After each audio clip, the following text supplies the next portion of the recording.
Cashflow Diary Podcast, episode 507. Welcome to yet another exciting episode of the Cashflow Diary Podcast, the podcast that teaches you insider tips, tactics, and strategies for creating leverage streams of cash flow into your life. Learn from top-performing entrepreneurs, business owners, investors, and thought leaders from across the globe as they share their secrets to success. Like what you learn on this and other Cashflow Diary podcast episodes? Go to learninvestingnow.com and sign up to receive powerful tips and information that will help you succeed as an entrepreneur and investor.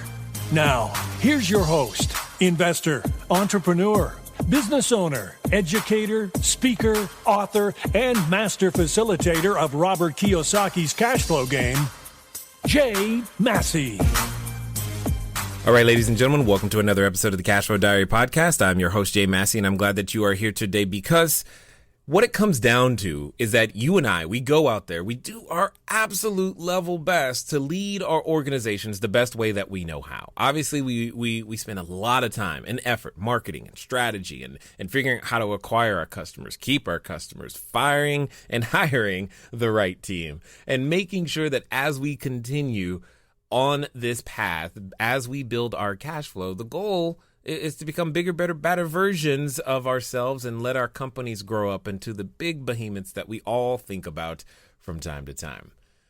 Unfortunately, during that process, one thing gets neglected a lot. And what is that?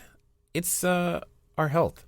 It's something that I think we should all take more seriously, but it's also a place where you may find an ability to increase that net profit, that money that you're trying to take home. It's actually it's there. So I think today's guest is going to help you and I understand how we can begin to view healthcare, and entrepreneurship in the healthcare industry in a completely different way, because that's kind of like what he does. He's got 2 books on the subject, The CEO Guide to Restoring the American Dream and The Opioid Crisis Wake-Up Call. You may know him as David Chase. Today, we're going to get to know him as our friend and mentor, and he's going to be the person that takes us down this path that hopefully helps us in this area that I think, like I said, I think we're just not paying enough attention to it. And now on this episode, you and I get to become just a little bit better. So help me welcome none other than Dave Chase. Dave, how you doing? I'm doing great. Really looking forward to our chat. Thanks for having me on. I'm glad that you're able to make the time, because that is always the challenge these days. But before we get too far started, I want to ask you the same question that I tend to ask everybody else the first time that they're here. You ready? Yep. All right. I tend to look at today's entrepreneurs a lot like yesterday's superheroes, like Batman, Robin, Wonder Woman, etc. Because I think entrepreneurs and superheroes have a ton of things in common. Chief among them, as an entrepreneur, occasionally I can envision myself flying around town, using our products and services, saving our customers one sale at a time. And yes, I'm probably wearing a cape at that moment. Also, though, like a superhero, an entrepreneur has a beginning. So if you take, say, Spider-Man, there was a time where he was just a kid going to school, doing his thing, paying attention to nobody, taking some photos, and trying to earn some pizza money. Then one day he gets bit by a spider, discovers, hey, I've got a special ability, and he gets to choose whether to use it for good or for evil. So my question to you is as follows. Before you're founding or being a co-founder at Avado and selling your company to, WebMD and doing that, before, working in consulting roles with LiveRes, MarketLeader, WhatCounts, before your 2 books, even before everything that we know you for today, what we want to know is, who is Dave Chase? Well, I'm a congenital optimist, but I'm also a straight shooter. And, something that really was foundational for me was the way I was raised. And, that kind of maybe that superhero experience, that kind of the genesis of this journey was, as you mentioned, I started out my career in consulting. I was working inside of hospitals and working on something that the fancy term for it is revenue cycle management. It's just the simple way to describe it is, how do you get as big a bill out as fast as possible and get paid as fast as possible? And, one time that was a reasonable thing where hospitals just wanted to, avoid forgetting to bill for something. But instead, it's become the root of a scheme that has created a economic depression for the working and middle class in this country that's 20 years long. And once I learned about that, the way I was raised was, if you see a wrong and you don't do something about it, you're complicit. And so that really put me on a journey to where I am today. And we'll probably get into that a little bit more. Okay, I mean, you threw out a term there that I know I've never heard, and I'm just going to assume there's a few thousand people listening right now who are like, revenue cycle, what? Well, yep. What is? Because it sounded like what you said. Like, if I was to interpret what you just said, it sounded like you said there's an entire industry just designed to make sure that hospitals can bill us as fast as possible and collect as soon as possible. Like that's what I heard. Is that accurate? That's exactly right. Exactly right. And there's a pretty sizable industry of people doing exactly that. Like, that's their job, just trying to figure out how to get the bill to us as quickly as humanly possible.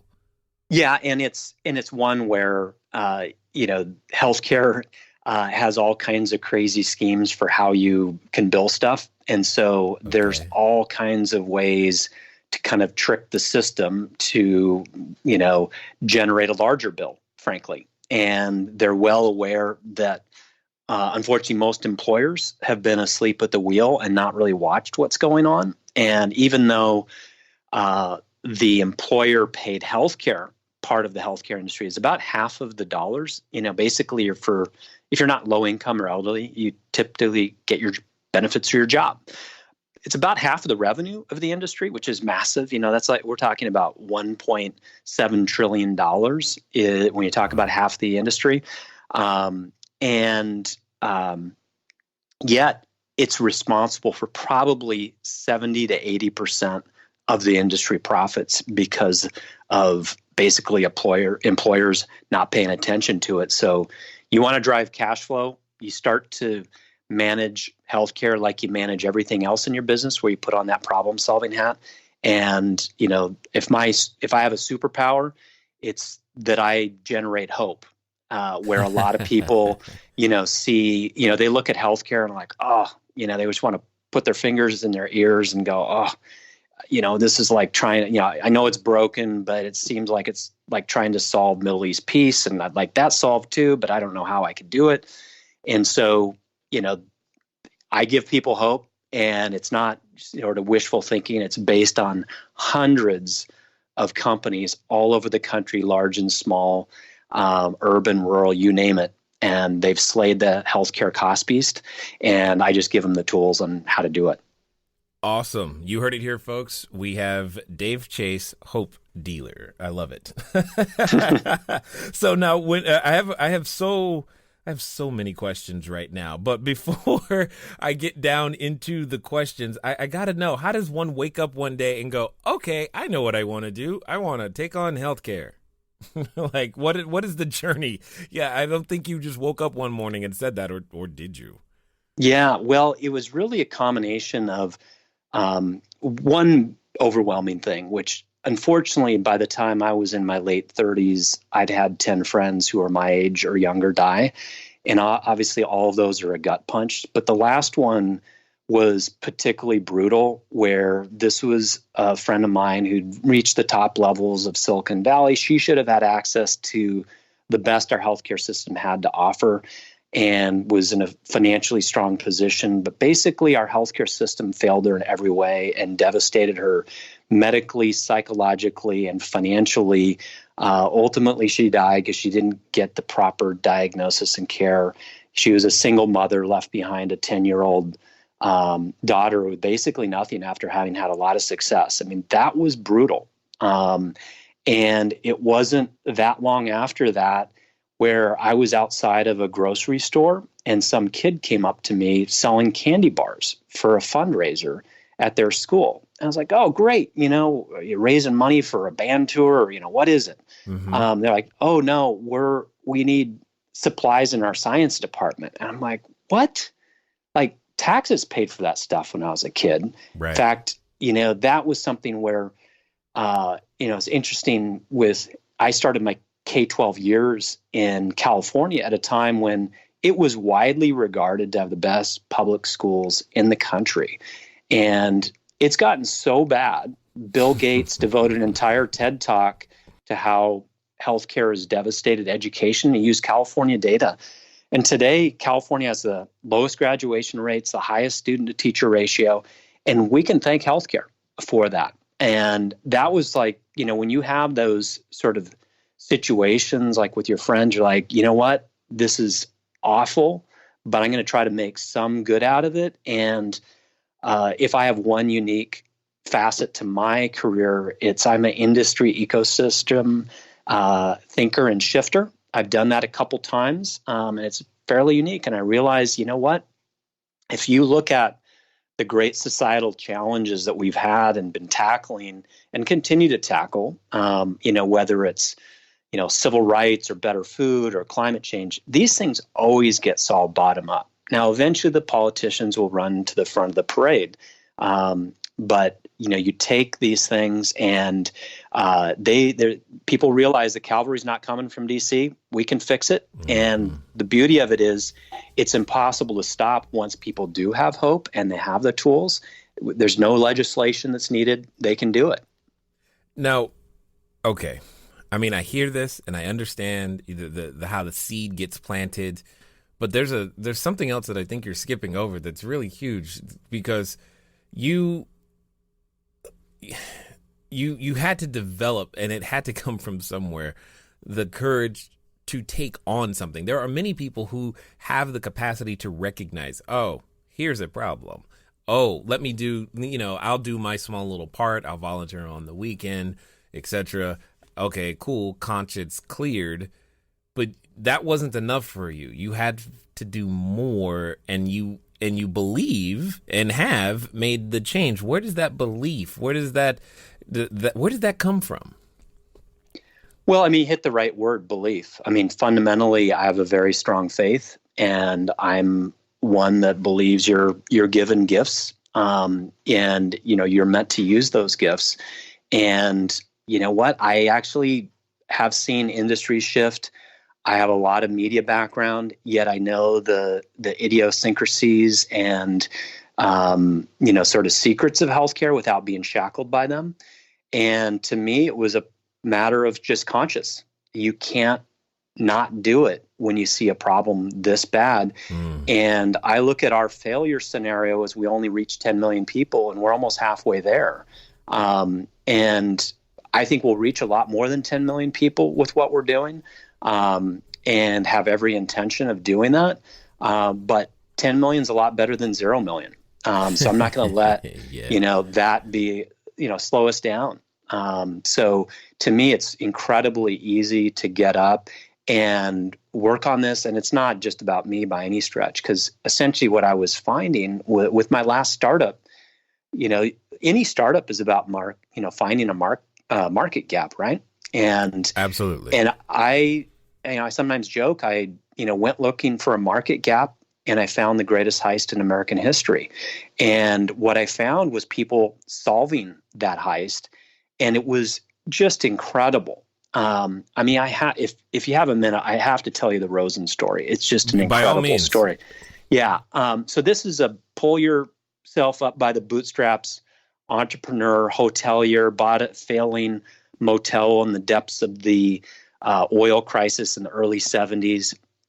And he was going along fine until about 20 years ago, a little over 20 years ago. And all of a sudden, healthcare costs started just eating into his business. And he's going, wait a second, this is a guy who watches every penny. Mm-hmm. And, there's a number of things he did. But fast forward, today, this is a company at the time that they'd had this sort of awakening. They had 500 employees. Now they've got 5,000.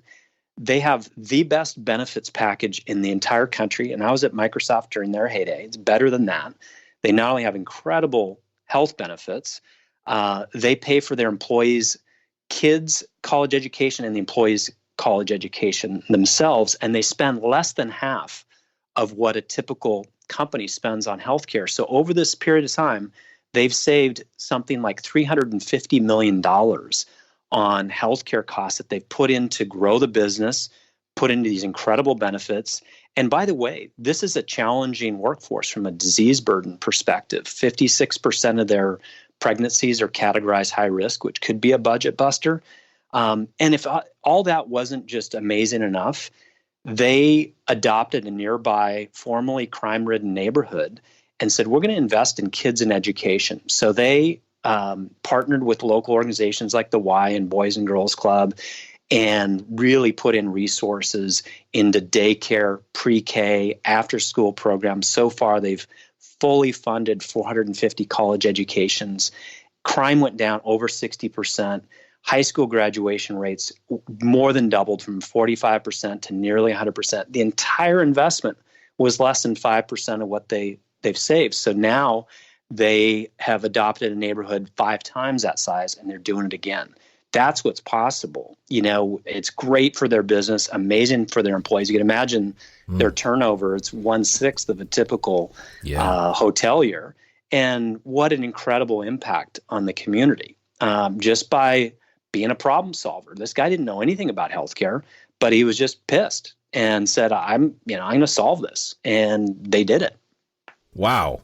I mean, and I just want to make sure I heard that right. Did you say they paid for the kids' college too?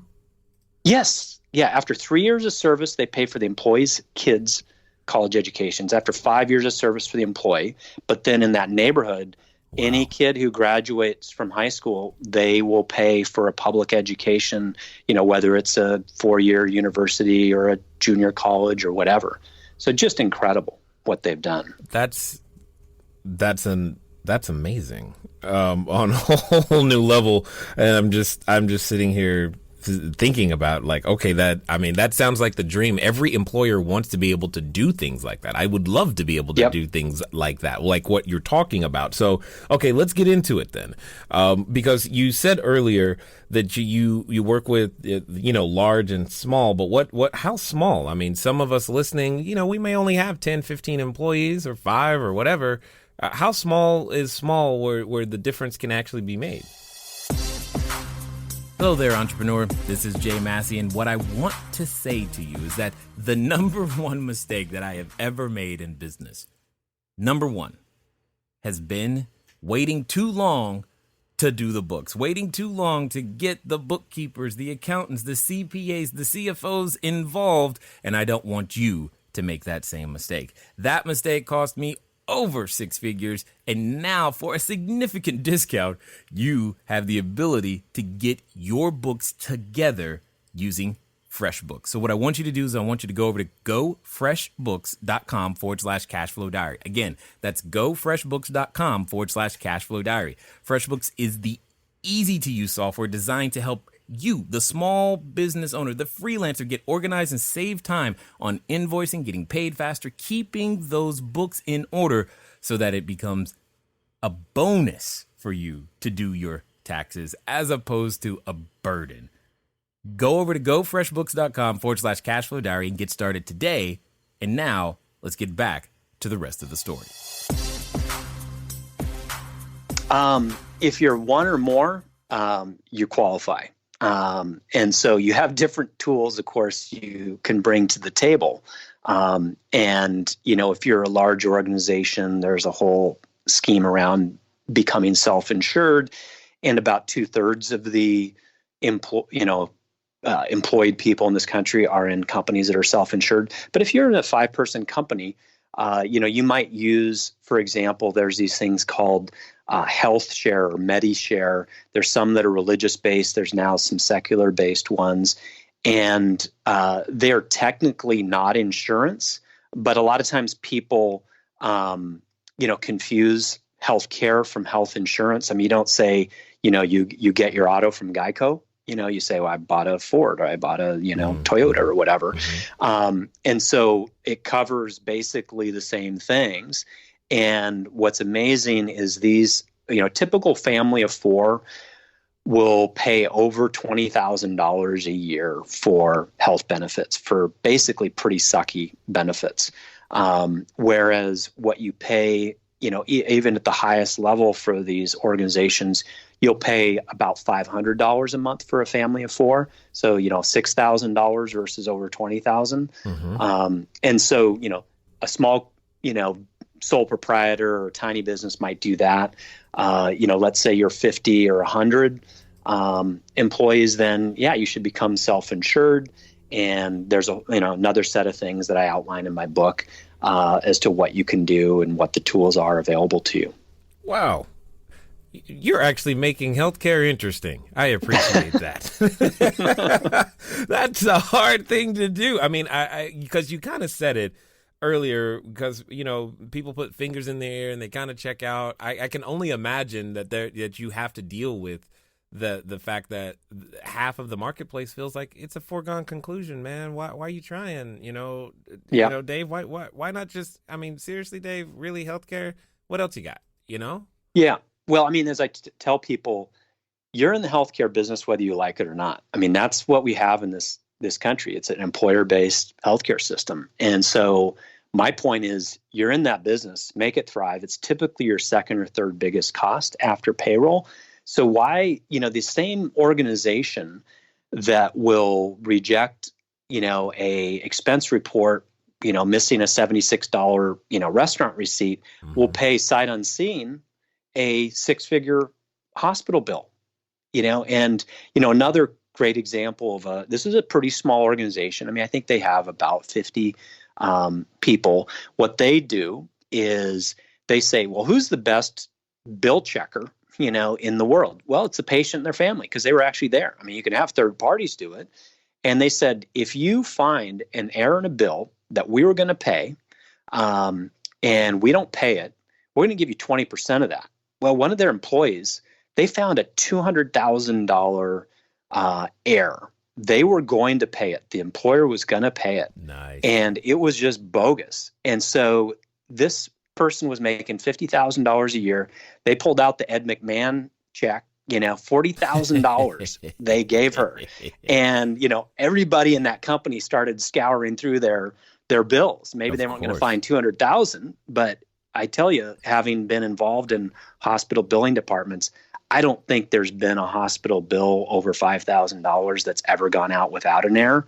And so you just have to pay attention. Okay. All right. So you're painting this picture that I need more insight into, because right now I tend to be more of a cash patient, because I don't trust a lot. So I'm like, and I know I can negotiate my bills that way, because it works that way for me. But because you referred to a heist and you're referring to errors. So tell us, what are they doing? What is going on that you're fighting against? Help us understand exactly.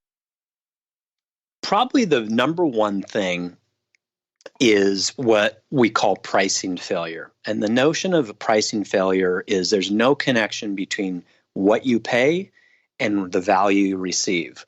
If you spend, $20,000 on a car versus $100,000 in a car, you're going to get something quite different.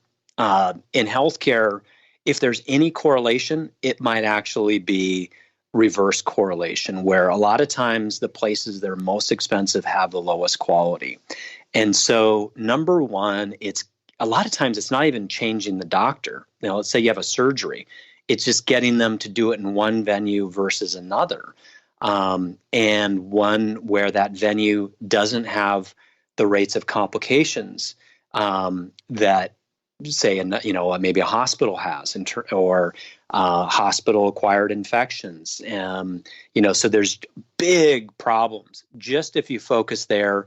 And typically what employers do is they'll work with, either they'll have a great primary care organization that's sort of their, Sherpa, or they'll have kind of a concierge that will help them navigate the system and say, hey, let's get you to the high quality places. And then part of high quality is not doing procedures that shouldn't be done. Starbucks did a study for their employees. Mm-hmm. They found that fully 90% of the spinal procedures that they were doing didn't help at all. PT would have been more effective. And so you're talking about the risk of a surgery. A lot of times people are given opioids during or after the procedure. So you have the risk of addiction from that. They're incredibly expensive. And I tell you, some of these procedures, we're going to be looking at them in a few years like, lobotomies and bloodletting. Most of them don't work. Look, talk to Steve Kerr. He'll tell you.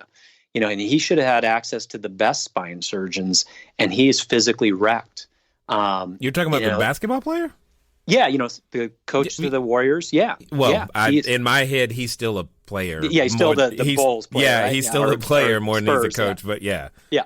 Yep, that's Steve Kerr. So he, or Tiger Woods. I mean, he's been wrecked for a lot of his career because of these surgeries that often do more harm than good. And here's a crazy stat for you. 2% of the entire U.S. economy is squandered in musculoskeletal procedures. So that's just, bones and joints. So that's back procedures, knee procedures, hip, et cetera.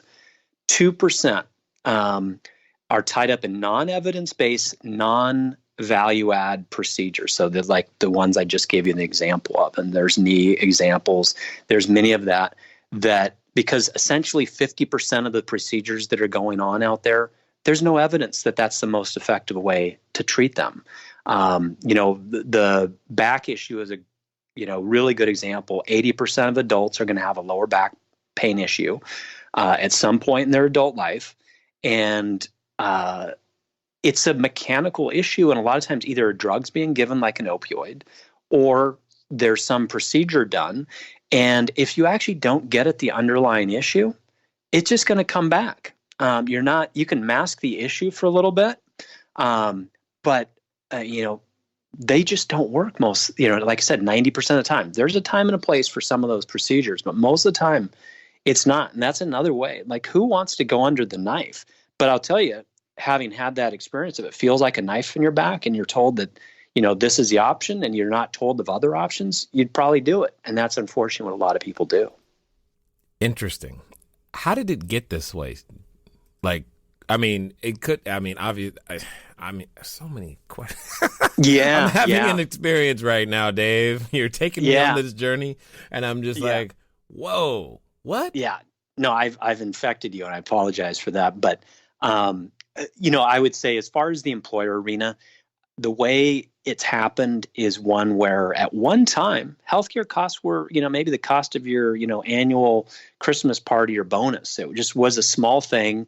And the CEO said to the HR person, hey, keep our people happy, don't get us sued. And, maybe it was 2% of payroll. Now it's 20% of payroll. Just basically the power of compound interest. When you increase cost, 5 to 20% every year for 20, 30 years, here we are, where it's close to a fifth of the economy, and it's responsible for why the middle class has had 20 years of wage stagnation, not because employers aren't spending a lot more money on employees. The problem is all the dollars have gone to healthcare. Okay. And so hold on. That's really, so, all right. There are a couple of things that you have tied to healthcare in this conversation. You just tied wages. You said, there was an issue surrounding, I guess, something to do with poverty, et cetera. Or no, you used the word economic depression, and that's been going for 20 years. Help us understand, because what it sounds like, and again, I'm just interpreting what I'm hearing. Correct me if I'm wrong, but what it sounds like you're saying is like, you're saying, hey, Mr. Employer, you could have better people, paying them higher wages and having more profit if you were actually paying attention to the bottom line of your whole healthcare situation. That's what I'm hearing. Exactly. You look at Caterpillar, a giant employer. All they've done is just focused on their pharmaceutical spend, and they haven't seen their healthcare costs go up in a decade. I have a whole chapter in my book on how in the real market, like the market you were talking about, the cash-based market, as well as direct contracts, healthcare costs haven't gone up in 5 to 10 years. You wouldn't know that. Prices have gone up. Premiums have gone up, and I break down why that is. But if you think about it, talk to your doctor friends, your nurse friends. Have the underlying costs, are they getting paid twice what they were paid 10 years ago? No. Have sutures, have implants. The underlying costs, other than, marble entryways and waterfalls and hospital entryways, the underlying costs haven't gone up. So in the real market, which is actually very substantial now with a lot of people and high deductible plans, the prices haven't gone up in a long time. And I have a bunch of data in the book that breaks it down. And so when you actually pull that out and say, okay, we're going to manage this, just like Rosen or, any number of the other case studies I have in the book, it becomes a pretty straightforward thing, just like everything else in your supply chain in your business. Wow. Okay. I mean, it's clearly something that I've never spent the amount of time that you've spent, admittedly, thinking about this, or even considering that it was a manageable expense. I know inside either our properties, I'm always looking at, expense ratios and saying, hey, what can we manage better? But the idea of taking the healthcare piece on in the ways that you're talking about is like, it was like, it's one of those things. It's like, it's sales tax. Everybody pays it. What are you going to do? Right. You just move on. So for those that have listened this far and want to find out more, follow up more, or having the same experience that I'm having, like, what? And they want to know more about what's going on, what's going to be the best way for them to catch up with you in the future? Yeah, probably the best way is just go to healthrosetta.org. I actually make our book available for a free download there so people can try it. I mean, if they want to read the whole thing on a PDF, that's fine too. And there's links to buy it if you want. And it really goes through the details. And I'll warn people, I've had people tell me that they need to take a shower after every 2 or 3 chapters when they learn what's going on. And so it's there. It's just been this kind of secret hiding in plain sight that most people just had not paid attention to. Got it. Wow. I definitely appreciate the work that you're doing. And I think a lot of people are going to and have and will continue to we're helping you hit to that goal of exposing this information to as many people as humanly possible. But before we end, I've got a final question for you that I would love to get your thoughts on, because there's a listener or two out there who's listened this far and they're going, you know what?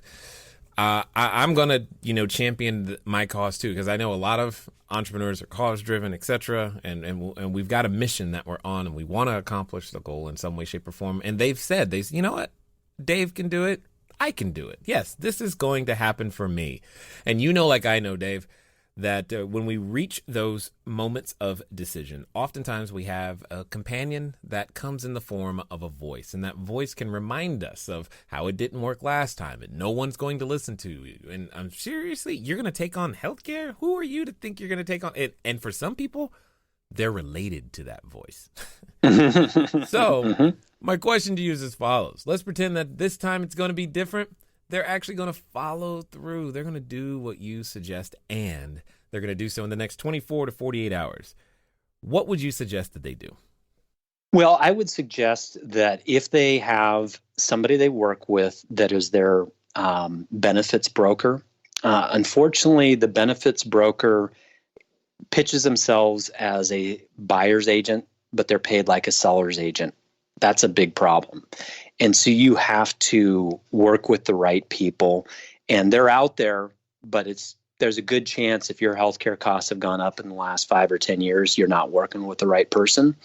And so that is a really foundational piece. And, we list them, we basically certify these people that are kind of the next generation of benefits brokers, benefits consultants. I mean, in a lot of ways, it's like the stockbroker that went the way of the dodo bird. The smart ones reinvented themselves as wealth and financial advisors. Same thing's going on here. You have people who have the right alignment with your interests. You got to work with them. Got it. Totally understood. I definitely appreciate the like I said, the information that you're sharing, the cause that you are undertaking. Like you're just like, hey, this is what's going on, and I'm going to make sure everybody knows about it. And Yeah, I mean, you're a special human being for doing so, and we appreciate that for sure. I love cases where you can enable us as entrepreneurs to actually take care of our people, who will then therefore take care of the business in so many ways, and that's amazing. And I thank you for taking the time to share your knowledge, your wisdom, and insight here with us today at the Cashflow Diary, sir. Absolutely. I really enjoyed the chat and look forward to any future conversations we might have. All right, ladies and gentlemen, you know what time it is. It's time for you to move at the speed of instruction. What does that mean? That means healthrosetta.org. Because you had an experience today. You heard me have the experience in real time. Like, what is happening? What's going on? Now you have the tools to do something about it. Just think about it. What would your employees say? What would your team say if you were able to give them the best care? Would they perform better? Would the business do better? I think the answer is absolutely. Well, now you know what to do. Ladies and gentlemen, it's been fun talking to you today. I look forward to talking to you soon. Until next time.